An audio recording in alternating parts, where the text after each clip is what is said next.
এই কবরস্থানটা হয়ে পাঁচিলের ব্যবস্থা হয়ে আপনারা কতটা খুশি? আমরা খুব খুশি, কারণ হচ্ছে এর আগে হয়নি, এখন হচ্ছে। হ্যাঁ, হলি আমাদের খুব খুশি। সকলেই জানে খুশির ফেরিওয়ালা পেজের মাধ্যমে আমরা বিভিন্ন রকম সামাজিকমূলক কাজকর্মগুলো করি। তো আমরা একটা চিন্তা ভাবনা করেছিলাম যে আমাদের মুসলিম কমিউনিটির মধ্যে যে সমস্ত কবরস্থান এবং মসজিদ, ঈদগাহ আছে, এগুলো আমরা যে সমস্ত এখনো পাঁচিল হয়নি, এগুলো আমরা ব্যবস্থা করব। কারণ বর্তমান সময়ের অবস্থা আপনারা সকলেই ভালো করে জানেন, মানে দেশের পরিস্থিতি কেমন চলছে। তো আমরা সেখানে দাঁড়িয়ে থেকে আমরা একটা উদ্যোগ নিয়েছিলাম যে আমার ব্লক এবং অন্যান্য ব্লকে যে সমস্ত কবরস্থানগুলো আছে আমরা সেগুলোকে পাঁচিল দেব।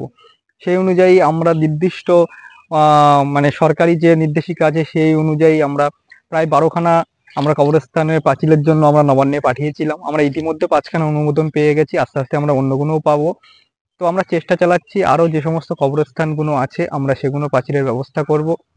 তো আপনার এলাকায়ও যদি এরকম কোনো কবরস্থান উন্মুক্ত বা মসজিদ থাকে পাঁচিলের প্রয়োজন, তো আমাদের এই পেজের সঙ্গে যোগাযোগ করবেন। আমরা চেষ্টা করব আপনাদেরকে সহযোগিতা করার, যতটা আমরা আমাদের এখতিয়ারের ভিতরে থাকবে, এবং প্রশাসনিকভাবেও যতটা আমরা সাহায্য করা যায় আমরা ব্যবস্থা করে দেব। তো আমরা এখন এসেছি ধরমপুর কবরস্থানে। তো এখানকার মানুষের সঙ্গে কথা বলে দেখব তারা কতটা খুশি হয়েছে। চলুন দেখে নেওয়া যাক। যোগাযোগ করেছিল যে এই কবরস্থানটার একটা মানে পাঁচিলের ব্যবস্থার জন্য। তো আমার এক প্রকার মানে গুরুই বলতে পারো রাজ্জাক সাহেব। তো আমরা চেষ্টা করেছিলাম যে এটা কিভাবে কি করানো যায়। মানে গভর্নমেন্টের আগের যে সিস্টেম ছিল এখন সিস্টেমটা সম্পূর্ণ পাল্টে গেছে। তো যার জন্য আগে বিএলআরও পারমিশন লাগতো না, এখন সম্পূর্ণ বিএলআরও থেকে এই ল্যান্ড ভেরিফিকেশন করাতে হয়, পজিশন সার্টিফিকেট বার করতে হয়। তার পরবর্তী স্টেপ আছে অনলাইন অ্যাপ্লিকেশন, জিও ট্যাগিং।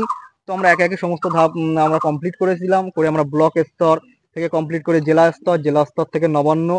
কিন্তু গভর্নমেন্টের বর্তমান ফান্ড না থাকার জন্য, মাঝে করোনার জন্য গভর্নমেন্ট কোনো পাঁচিল স্যাংশন দেয়নি। সেখানে দেখা যাচ্ছে 19-20 থেকে কিংবা তারও আগের কেসগুলো সব মানে ডিরেক্টর লেভেল অর্থাৎ নবান্ন লেভেলে পেন্ডিং আছে।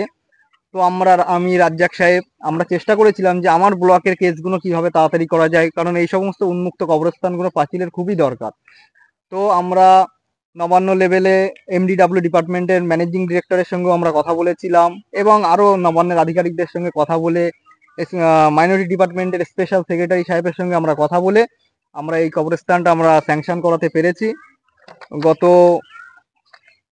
29 তারিখে এটা টেন্ডার হয়েছে। ধরমপুর কবরস্থান আপনার 10,16,192 টাকা টেন্ডার হয়েছে।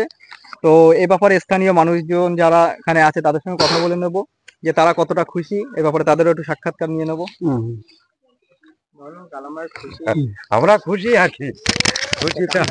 এই কবরস্থানটা হয়ে পাঁচিলের ব্যবস্থা হয়ে আপনারা কতটা খুশি? আমরা খুব খুশি, কারণ হচ্ছে এর আগে হয়নি, এখন হচ্ছে।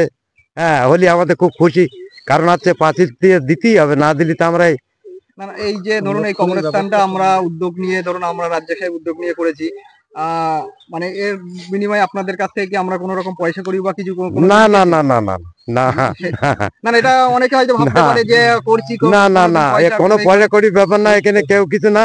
আমাদের আরো খুব বিশাল খাটছে এইটার জন্য। এটা মানে আমাদের এটা হলে খুব ভালো হবে এই আর কি।